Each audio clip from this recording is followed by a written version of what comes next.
بہت زیادہ بلانے والے ہیں، ان کے ہاں چلا جاتا ہوں۔ میں نے دیکھا تو ان کا بھائی جو ہے ایسے چل رہا تھا تو ہاتھ میں تسبیح تھی، بات تھوڑی کرتا تھا، تسبیح زیادہ پڑھتا تھا۔ اس کا دبئی میں بہت بڑا کاروبار، جسے کہنا چاہیے بہت بڑا کاروبار دبئی میں۔ کہنے لگا گاڑی میں جا رہا تھا، کچھ لوگ آئے، گاڑی کا دروازہ کھولا، بیٹھے، مجھے لے گئے۔ پھر میرے گھر والوں کو مہینوں پتہ نہ چلا،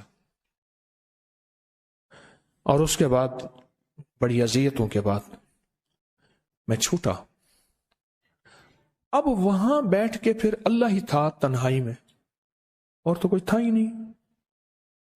کہا کہ وہ اللہ سے ذکر کرنے اور باتیں کرنے کی ایسی کوئی مجھے عادت سی پڑ گئی ہے، اب لوگ مجھے کہتے ہیں کہ آپ جیل کی اذیتوں کی وجہ سے خاموش ہو گئے ہیں۔ میں لوگوں کو لاکھ کہتا ہوں، نہیں، وہ مانتے نہیں۔ جیسے نا بندہ کوئی غم کی وجہ سے بعض اوقات نا چپ ہو جاتا ہے، وہ کیوں کہتے ہیں؟ اسے چپ لگ گئی ہے، خاموش ہو گیا ہے۔ تاکہ میں لوگوں کو کہتا ہوں، نہیں، میں جیل کی وجہ سے خاموش نہیں ہوں۔ اس قید نے، اس جیل نے میرے اوپر جو آزمائش بھیجی ہے، اس قید نے اور جیل نے میرے اوپر جو آزمائش بھیجی ہے، اور میں پھر وہاں ذکر کا عادی بنا، دعاؤں کا عادی بنا، تسبیح کا عادی بنا، اعمال کا عادی بنا، اور وہ عادت سی پڑ گئی ہے۔ اور وہ عادت سی ایسی پڑی ہے کہ بس سارا دن اب اسی میں لگا رہتا ہوں، سارا دن اب اسی ذکر میں اور اسی یاد میں لگا رہتا ہوں۔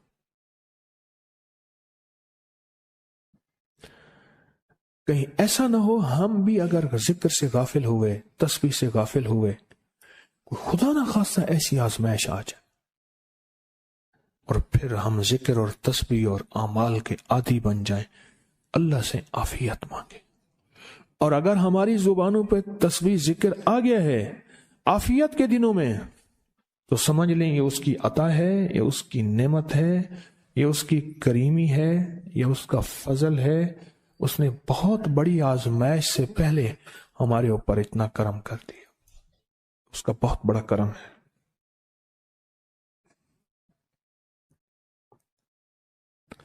اس لیے اللہ جل شانہ کے حبیب کملی والے نے آزمائشوں سے پناہ مانگی ہے۔ اللہم انی اعوذ بک من جہد البلاء، آزمائش، کوئی بلا آ جائے، ودرک الشقاء، شقاوت میں میرا نام آئے، بدبختی میں، یہ بھی آزمائش ہے۔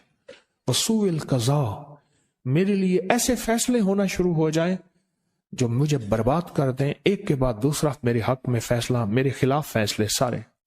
وشماتۃ الاعداء، اور ایسا وقت میرے آزمائش نہ آئے کہ دشمن تالیاں بجائے، دشمن ہنسے اور میرا مذاق اڑائے۔ اس لیے میرے آقا نے، میرے حضور نے آزمائشوں سے پناہ مانگی ہے، عافیت مانگی ہے۔ اللہم انی اعوذ بک من زوال نعمتک، اللہ نعمت دی پھر اس کا زوال آ گیا، وتحول عافیت، عافیت دی اور تو نے چھین لی۔ اللہم انی اعوذ بک من زوال نعمتک وتحول عافیتک وفجاءت نقمتک وجمیع سخطک، اے اللہ کو میرے اوپر ایسے حملے ہوں اور سختیاں میرے اوپر شروع ہوں، مولا میں اس سے پناہ مانگتا ہوں۔ میں مانگتا کیا ہوں؟ ربنا آتنا فی الدنیا حسنۃ، اس سے دنیا کا بہترین پیکج مانگتا ہوں، وفی الآخرۃ حسنۃ، تو اس سے آخرت کا بہترین پیکج، شاندار، لاجواب، بہترین۔ ہاں، آزمائشیں، مصیبتیں، تکلیفیں، حوادث، حادثات، ناکامیاں، بیماریاں، پریشانیاں، میں نہیں مانگتا مولا۔ اللہم انی اعوذ بک من الہم والحزن، ہم کہتے ہیں ٹینشن کو، انزائٹی کو، اسٹریس کو، ڈپریشن کو، اندر غم ہے باہر پتہ ہی نہیں، اس کو ہم کہتے ہیں۔ اور حزن کہتے ہیں جس پہ ہائے ہائے ہو۔ اے اللہ میں تجھ سے اندر کا دکھ جو مجھے دیمک کی طرح کھائے، اور باہر کا دکھ جو مجھے تڑپائے، اندر کا دکھ کھائے اور باہر کا دکھ تڑپائے، اے اللہ میں اس سے پناہ مانگتا ہوں۔ ہم والحزن، عجز والکسل، ایسا کہ میں عاجز ہو جاؤں یا میرے پر سستی غالب ہو جائے۔ کتنے لوگ ایسے ہیں ان کے اوپر سستی غالب ہے، بہت بڑی مصیبت ہے زندگی کی۔ میری آقا کملی والے نے اس سے پناہ مانگی، اللہ کے حبیب میرے آقا نے آزمائشوں سے پناہ مانگی ہے۔ اللہم انی اعوذ بک من الفقر والکفر، اے میرا مولا مجھے کفر سے اور فقر سے بچا۔ فقر ایسا، غربت ایسی آئے کہ میرے ذہن میں ہر وقت لوگوں کی جیبوں پہ نظر ہو، ہر وقت لوگوں کی جیبوں پہ نظر ہو۔ یہ دو وقت میں ہوتا ہے، ذہن نشین رکھیے گا۔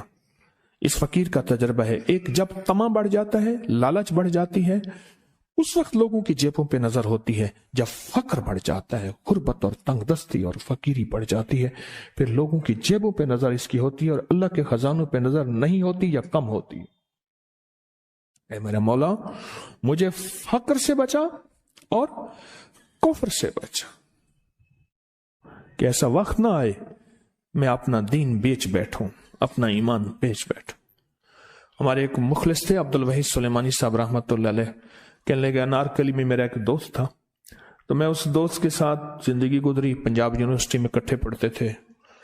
تو پھر پتہ چلا کہ وہ بہت مالدار ہو گیا، اسلام آباد کے ایک بہت بڑے سیکٹر میں گیا تو اس کا گھر دیکھا، گاڑیاں، بڑا گھر، اور یہاں اس کے پاس ایک پرانی سی پتلون ہوتی تھی اور غربت ہوتی تھی، اور انارکلی کے کسی اوپر چبارے کے کسی کمرہ لیا ہوا تھا۔ تو میں نے اس کا نام لے کے پوچھا یہ کیا؟ اس نے ایسے سینے پہ ہاتھ رکھ کے کہا بس یہی بیچا ہے، اب باقی سب ٹھیک ہے، سینے پہ ایمان بیچا ہے، سب کچھ مل گیا۔ اللہ میرے پر وہ وقت نہ لا جب میرے اوپر فقر غالب آ جائے یا کفر آ جائے۔ میری آقا کملی والے نے آزمائشوں سے پناہ مانگی، اور آپ حضرات کتنے خوش قسمت ہیں، اس کی شان کریمی اللہ نے آزمائشوں سے بچائے، اور انشاءاللہ ان نام کی برکتوں سے، ان دعاؤں کی برکتوں سے، ان تسبیحوں کی برکتوں سے، اس اللہ کے نام لینے کی برکت سے انشاءاللہ اللہ اور آزمائشوں سے بچائے گا۔ اللہ نے بغیر آزمائشوں کے ہمیں اپنا نام دے دیا، اپنے نام کی تسبیح دے دی، اپنا ذکر دے دیا، اپنی یادیں دے دی۔ کسی جگہ منہ سے اللہ نکل جاتا ہے، کہیں رحمان نکل جاتا ہے، کہیں بسم اللہ نکل جاتا ہے۔ ابو عبداللہ مغربی فرماتے ہیں میں نے رسول اللہ صلی اللہ علیہ وسلم کو خواب میں دیکھا، عرض کیا مجھے اللہ سے ایک حاجت ہے، کس وسیلے سے دعا مانگوں؟ عرض کیا مجھے اللہ سے ایک حاجت ہے، کس وسیلے سے دعا مانگوں؟ کوئی عمل بتا دیں، کوئی وسیلہ بتا دیں آقا۔ میں نے حضور سے خواب میں سوال کیا تو آپ نے ارشاد فرمایا جس کو بھی اللہ سے کوئی حاجت ہو اسے چاہیے وہ سجدے کرے، یعنی 2 رکعت ادا کرے اور سجدے کی ہر رکعت میں 40 مرتبہ آیت کریمہ پڑھے، جو میں عمل میں بتایا کرتا ہوں، لا الہ الا انت سبحانک انی کنت من الظالمین۔ جب بھی کوئی مشکل ہو، الجھن ہو، پریشانی ہو، کوئی تکلیف ہو، کوئی مسئلہ ہو، تو میرے حضور نے فرمایا کہ تو ایسا کر، تو کیا کر، تو نفل پڑھ، ہر رکعت میں سبحان ربی الاعلیٰ کے بعد 40 مرتبہ آیت کریمہ پڑھ، اور پڑھ ایسے ڈوب ڈوب کے، مانگ مانگ کے، گڑ گڑا کے، بھیکاری محتاج سائل اور منگتا بن کے پڑھ۔ اور حدیث میں آیا کہ کوئی مصیبت زدہ اس کو نہیں پڑھتا جس کی مصیبت دور نہیں ہوتی۔ آیت کریمہ کو فرمایا کوئی مصیبت زدہ اگر پڑھ لے اس کی مصیبت دور ہوتی ہے۔ اور ایک اور حدیث میں ہے کہ کبھی ایسا نہیں ہوا کہ کسی مسلمان آدمی نے کسی چیز کے لیے اسے پڑھا ہو اور اس کی دعا قبول نہ ہوئی ہو، اور اس کو ترمذی اور نسائی نے روایت کیا ہے۔ میرے آقا فرماتے ہیں کہ میں جب شب معراج میں میرا ایک شخص پر گزر ہوا جو نور عرش میں چھپا ہوا تھا، عرش کے نور میں اتنا ڈوبا ہوا تھا، خود چھپا ہوا تھا عرش کے نور میں۔ میں نے پوچھا یہ کون ہے؟ یا کوئی فرشتہ ہے؟ فرمایا نہیں۔ میں نے کہا تو پھر یہ کون ہے؟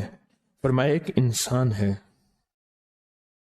جب دنیا میں تھا تو یاد خدا اسے اس کی زبان پر تر و تازہ رہتی تھی، اس کا دل مسجد میں لگا رہتا تھا، آج اللہ کے حضور یہ نور عرش کے نور میں اتنا ڈوبا ہے کہ خود چھپ گیا۔ دو چیزوں کی وجہ سے، ایک، اس کی زبان ہر وقت اللہ کی یاد سے تر و تازہ رہتی تھی۔ جو دم غافل سو دم کافر، میں نے مرشد سبق پڑھایا ہو۔ حضور کہتے ہیں میں مرشد کے پاس گیا، میں نے کہا حضرت کو نصیحت فرما دیں۔ فرمایا میری نصیحت یہی ہے، جس دم غافل ہوگا سمجھ لے وہ دم تیرا کافر ہے۔ اور کافر کے معنی اصل ہیں انکار کے، وہ تیرا دم اللہ کے ساتھ جڑا ہوا نہیں ہے۔ پر میں ذکر کرنے والوں کی مثال زندہ کی ہے اور ذکر نہ کرنے والوں کی مثال مردہ کی ہے۔ حضرت خالد بن ولید نے فرمایا ایک طرف ہزاروں تھے اور فرمایا مجھے چند دے دیں، تو پوچھا آپ کو چند کیوں دیں؟ کہا وہ سارے مردہ ہیں،